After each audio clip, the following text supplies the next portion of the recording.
So I'm responding to Grant's question, will the European Union be able to keep extremist populism under control in its territory while also continuing to accept many needy migrants and refugees from Africa and the Middle East?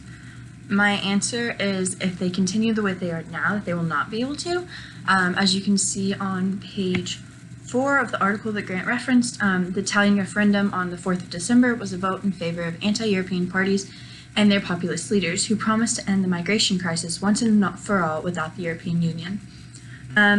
Recently, I've been doing reading by Linka Bustikova, Dr. Bustikova, and one of her articles and research argues the point that as minorities gain more rights in a society, the majority feel that they're being threatened and they respond to that with extremist voting. So the majority see it as that their part of the pot is being taken from by the minority and that they're the outgroup that doesn't deserve to have that.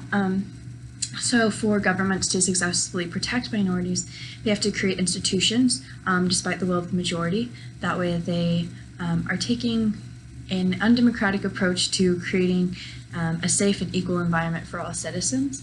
And so I believe as the Europe is now, I think that they are heading towards an extremist populism reaction to the refugee and migration problem, mainly because of propaganda spread through media as well as mismanagement of the crisis.